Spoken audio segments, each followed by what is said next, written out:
É isso mesmo, Valdênia. Bom dia, família Canção Nova. Segunda-feira, 18 de julho. Agora são 9 horas e 32 minutos. Já vemos o céu da capital paulista por aqui. A semana começa com muitas nuvens, mas não chove. A máxima não passa dos 22 graus. O Papa Francisco disse que sua viagem ao Canadá no próximo domingo será uma peregrinação penitencial. A Canção Nova se prepara para transmitir cada detalhe. Afinal, aqui você sempre fica mais perto do Papa. Ainda nossas equipes trazem as principais notícias dessa manhã. Vamos mostrar a expectativa para a chegada da tecnologia 5G aqui na cidade de São Paulo.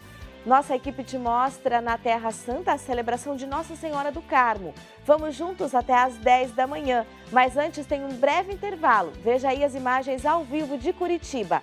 Por lá, dia chuvoso com termômetros entre 9 e 16 graus.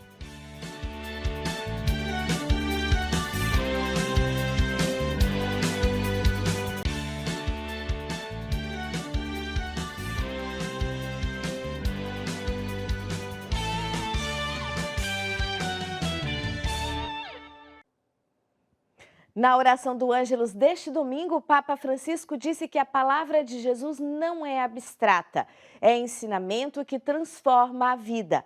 O Santo Padre exortou os fiéis a escutar a palavra de Jesus. Francisco conduziu a oração mariana do Ângelus com peregrinos na Praça de São Pedro. O Santo Padre recordou o Evangelho do domingo, que apresenta uma animada situação doméstica com Marta e Maria, duas irmãs que oferecem hospitalidade a Jesus em sua casa. Marta imediatamente começa a trabalhar para o acolhimento dos hóspedes, enquanto Maria se senta aos pés de Jesus para ouvi-lo. Vendo aquela situação, Marta se vira para o mestre e pede que ele diga a Maria para ajudá-la. A reclamação de Marta não parece fora de lugar. Pelo contrário, sentimos-nos que tem razão. No entanto, Jesus responde: Marta, Marta, você se preocupa e anda agitada com muitas coisas, porém, uma só coisa é necessária. Maria escolheu a melhor parte, e esta não lhe será tirada. É uma resposta surpreendente. Jesus muitas vezes inverte nossa maneira de pensar. Perguntemo-nos por que o Senhor, apreciando a generosa diligência de Marta, afirma que a atitude de Maria deve ser preferida, disse o Papa. E continuou: a filosofia de Marta parece ser esta: primeiro o dever, depois o prazer. A hospitalidade, na verdade, não é formada de palavras bonitas, mas exige que se coloque a mão no fogão, que se faça tudo o que for preciso para que o hóspede possa se sentir bem acolhido. Jesus sabe disso muito bem. Francisco alertou que a palavra de Jesus liberta da opacidade do mal. O que é essa melhor parte? Perguntou o Papa. É escutar as palavras de Jesus. A palavra de Jesus não é abstrata, é um ensinamento que toca e molda a vida, a transforma, a liberta da opacidade do mal, satisfaz e infunde uma alegria que não passa. A palavra de Jesus é a melhor parte, a que a Maria escolheu, disse o Santo Padre. Por fim, o Papa Francisco exortou os fiéis a ler uma passagem do Evangelho a cada dia e concluiu pedindo a intercessão da Virgem Maria para que sempre ensine aos cristãos a escolherem a melhor parte, que jamais será tirada. Ao recordar a viagem apostólica ao Canadá, de 24 a 30 de julho, Francisco disse que está se preparando para fazer uma peregrinação penitencial. Ele espera levar reconciliação e cura por erros cometidos por católicos em relação aos povos nativos.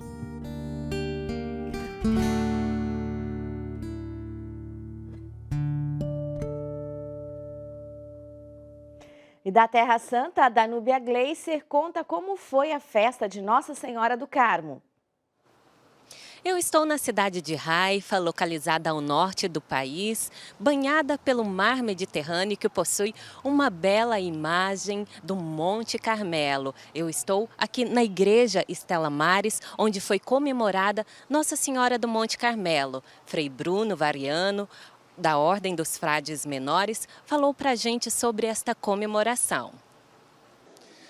É uma grande alegria porque nós celebramos a Virgem Maria do Monte Carmelo com a presença franciscana. É uma tradição que durante o período que os carmelitas não podiam celebrar o Guardião de Nazaré, os frades franciscanos garantiram esta festa. E como gratidão a esta presença franciscana na Terra Santa e aqui na Galileia, também em Haifa, os carmelitas seguiram essa tradição que é o Guardião de Nazaré, é o guardião reitor da Basílica da Anunciação que celebra a solenidade do Monte Carmelo aqui em Haifa. Por isso foi uma celebração muito sentida, com tantos cristãos locais, paroquianos das paróquias aqui da Galileia e também com peregrinos que vieram celebrar conosco. Você acompanhou aí a entrevista com o Frei Bruno Variano sobre a festa do Monte Carmelo. E foi uma alegria para mim poder levar até você as informações daqui da Terra Santa. Eu volto agora trazendo informações direto de Roma para você, para todos aqueles que nos acompanham. De Haifa, Danúbia Gleiser para o Canção Nova Notícias, edição da manhã. E aqui no Brasil, o governo paulista anunciou hoje a redução do ICMS do etanol de 13,3% para menos de 10%. O motorista deve notar uma redução de 17 centavos por litro na hora de abastecer. Neste mês, houve também uma queda no imposto do gás de cozinha. E a tecnologia 5G já começa a chegar no Brasil. Mas o que isso significa na prática? A repórter Aline Mércio conversou com um especialista e traz mais detalhes. Bom dia, Aline. Isso mesmo, Adelita. Bom dia a você, bom dia a todos que acompanham Canção Nova Notícias. A tecnologia 5G já chegou lá em Brasília, né? Tá chegando aos poucos nas cidades e muita gente tem dúvidas sobre o que o 5G melhora no sinal da internet. Então, mais cedo eu conversei com Vinícius Caran, que é superintendente de outorga da Anatel. Vamos conferir o que ele tem a dizer. Então, foi colocado todas as capitais até dia 30 de agosto. Então, começamos com Brasília. Brasília foi ativado aí dia 6. Aí temos um planejamento agora de ativar Belo Horizonte, Porto Alegre, João Pessoa e São Paulo, ainda no mês de julho, e demais capitais ao longo do mês de agosto. Então, o cidadão brasileiro que tem um aparelho compatível sentirá no seu smartphone, hoje são 70 modelos aí disponíveis, aí basta o consumidor que tem um terminal recentemente adquirido, provavelmente já está com um aparelho compatível com a nova tecnologia. Se não, ele faz a troca no momento que ele achar melhor oportuno e ciente de que a tecnologia 2G, 3G e 4G não serão desligadas. Hoje, menos de 10%, isso nos grandes centros, menos de 10% tem esses aparelhos compatíveis com essa faixa.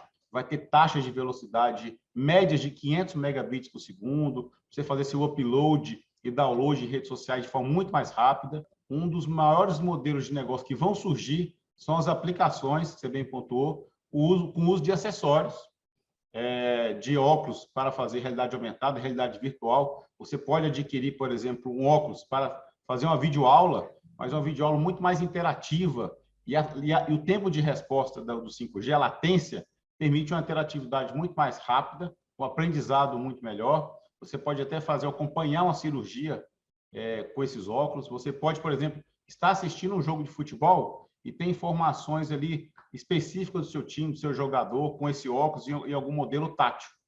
Então, assim, são vários modelos de negócio que se iniciam. E a seguir, o calor intenso na Europa é o destaque do noticiário internacional desse início de semana. Agora a gente vê imagens do céu de Brasília, na capital do país, tem sol com algumas nuvens e máxima 27 graus.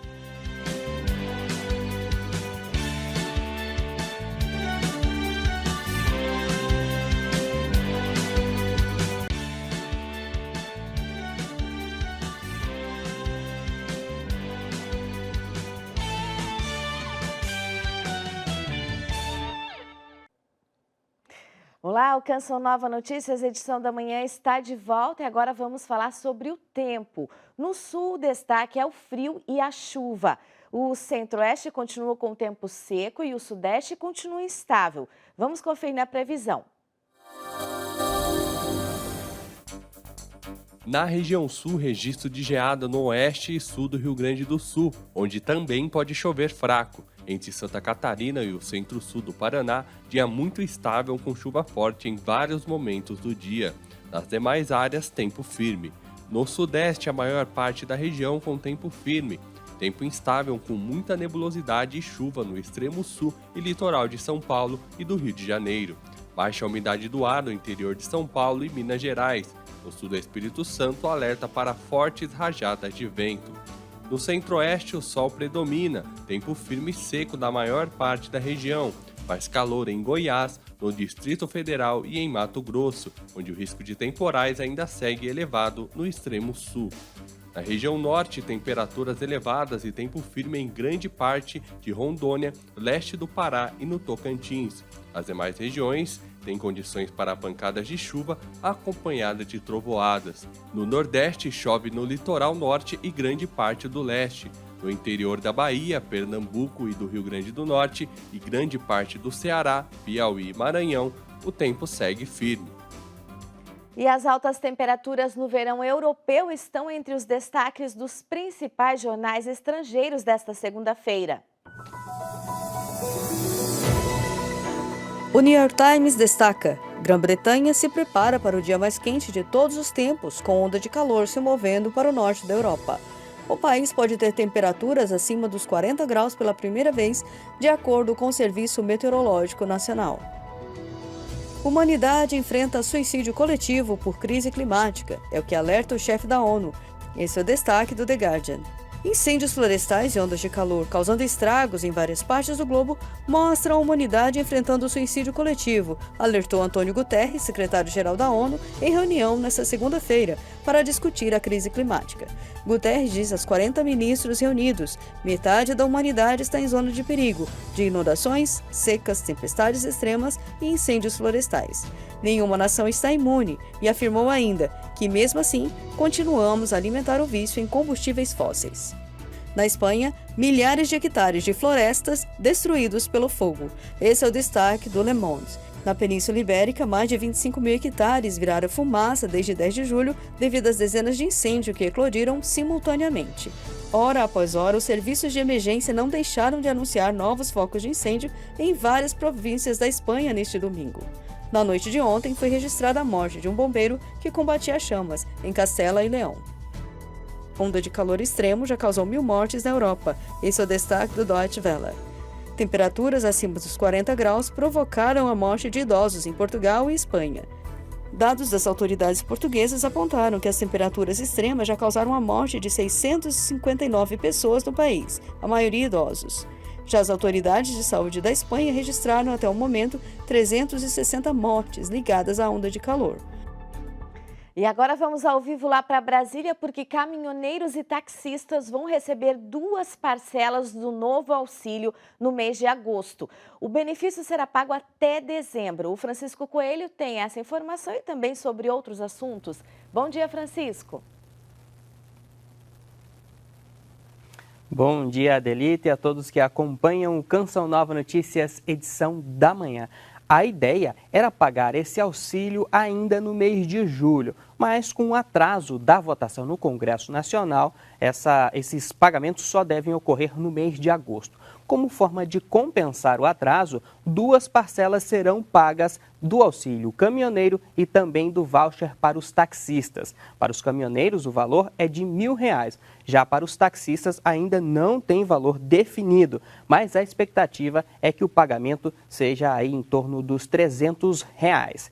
E começa hoje, vai até o dia 18 de agosto, o prazo para a solicitação do voto em trânsito. Esse voto em trânsito acontece para o eleitor que estará fora do seu domicílio eleitoral no dia da eleição. De acordo com o Tribunal Superior Eleitoral, essa solicitação deve ser feita de forma presencial nos cartórios eleitorais. Não haverá possibilidade de solicitar pela internet. Há uma exigência: o eleitor precisa escolher uma cidade que tenha pelo menos 100 mil eleitores para votar apenas para presidente da República nas próximas eleições. E o Brasil tem 156 milhões de eleitores eleitores. O número é 6% maior do que o registrado na última eleição de 2018, nas eleições gerais. As mulheres representam metade desse eleitorado, já os homens 47%. As eleições desse ano acontecem em primeiro turno no dia 2 de outubro, em segundo turno no dia 30 de outubro.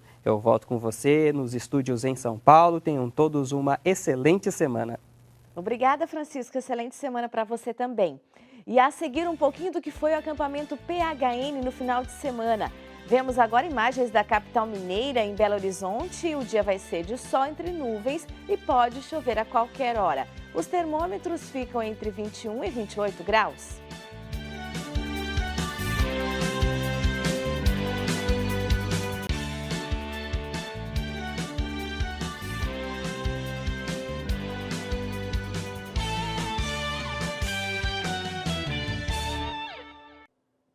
Agora vamos falar de cultura. A capital paulista ganhou o Museu das Culturas Indígenas. Nossa equipe foi conhecer o espaço que busca valorizar a cultura e dar protagonismo para esses povos. Bom dia, Adelita, e a todos que acompanham o CN Notícias. A capital paulista ganhou um Museu das Culturas Indígenas, voltado para a valorização e a difusão da cultura desses povos. O espaço fica aqui no bairro da Água Branca, na zona oeste de São Paulo.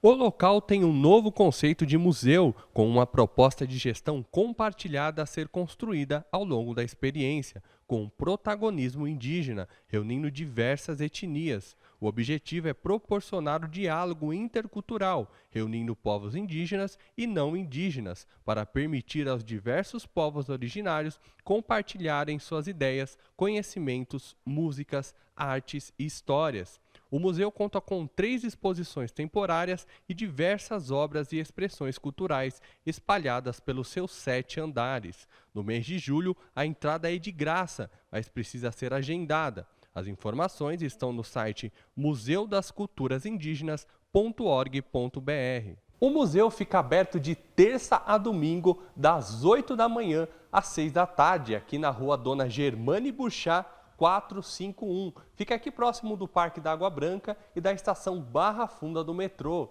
Fica aí uma ótima dica para as férias. Flávio Rogério, de São Paulo, para o CN Notícias, edição da manhã. Verdade, Flávio. Obrigada pela dica. E a Canção Nova em Cachoeira Paulista recebeu milhares de jovens no final de semana para o encontro PHN.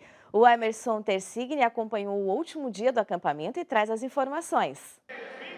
Após 2 anos, a Juventude Católica voltou a se reunir no acampamento PHN, aqui na sede da comunidade Canção Nova, em Cachoeira Paulista, no interior de São Paulo. Desde a última quarta-feira, a Chácara de Santa Cruz se tornou morada de milhares de pessoas com um único objetivo: combater o pecado e estimular a vivência diária da santidade. O PHN deste ano teve como reflexão principal a figura de São Pedro, discípulo de Cristo e primeiro Papa de nossa igreja, que fez a experiência de ser pescador de homens. Assim como Pedro, todos nós também somos chamados a aceitar este convite de Jesus, fazendo com que a mensagem do Mestre chegue a muitas pessoas a partir do nosso sim em assumir este compromisso. No ano que vem, PHN completa 25 anos de evangelização e a gente conversou com o Peter de Laura, membro da comunidade Canção Nova, que falou um pouco mais sobre esta expectativa para o ano jubilar. Vamos assistir. O segredo da gente estar contra o fluxo do mundo é a gente se vincular cada vez mais ao Deus que age no nosso coração, que trabalha em nós e que nos conduz para as águas mais profundas. Então não tem como você ir contra o fluxo e não ter outra referência. Então, o segredo é o que a gente viu aqui na oração. O senhorio de Jesus e perseguir o Senhor, porque Ele é para nós o exemplo do homem perfeito, que nós ainda não somos, mas aí com o tempo nós vamos nos configurando a pessoa de Cristo. E por isso é importante o PHN. Por hoje eu não vou mais pecar, e aí eu busco um caminho de santidade para me assemelhar a Cristo. Quando eu corri pelo centro de evangelização com a bandeira, eu imaginava que o povo voltaria, que era uma promessa de Deus, mas eu não imaginava esse público. Então, é uma grande graça. O Senhor, quando promete, Ele é abundante. A cobertura completa do PHN você confere logo mais às 18h45 no Canção Nova Notícias. De Cachoeira Paulista, Emerson Tersigni para o Canção Nova Notícias, edição da manhã. E no próximo ano, o PHN terá pela primeira vez um tema mariano, digno das promessas. Esse é um trecho inspirado na oração da Salve Rainha. O acampamento 2023 será de 13 a 16 de julho. E agora vamos lá para Jerusalém, na Terra Santa, porque a Basílica do Santo Sepulcro está passando por um processo de restauração. De acordo com o projeto de restauração do piso, as escavações prosseguem por áreas sucessivas, de modo a permitir o desenvolvimento regular das liturgias e o fluxo de peregrinos. Desde maio de 2020, as investigações arqueológicas estão envolvendo parte da nave norte da Basílica, conhecida como Arcos da Virgem, e parte da Rotonda Noroeste.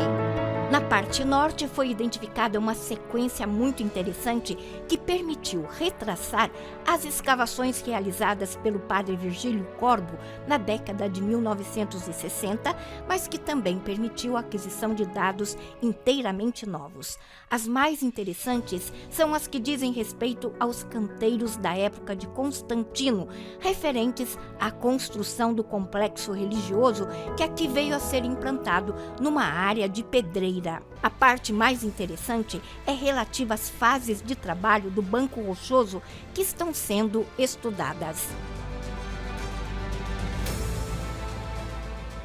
Na área mais próxima à edícula foi interceptado um túnel parcialmente já destacado em pesquisas anteriores que desce verticalmente junto à edícula por uma profundidade de 2,80 metros e continua para a região norte. Sua conexão com todo o sistema de escoamento de água constitui um aspecto importante no estudo dos aspectos arquitetônicos que estão sendo analisados.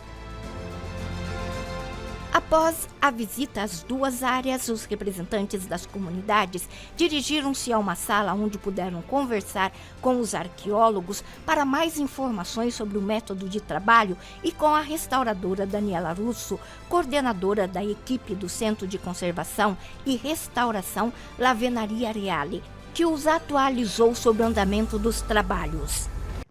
E o Canção Nova Notícias fica por aqui. Encerramos hoje com imagens de João Pessoa, na Paraíba. Tenha um bom dia e até amanhã.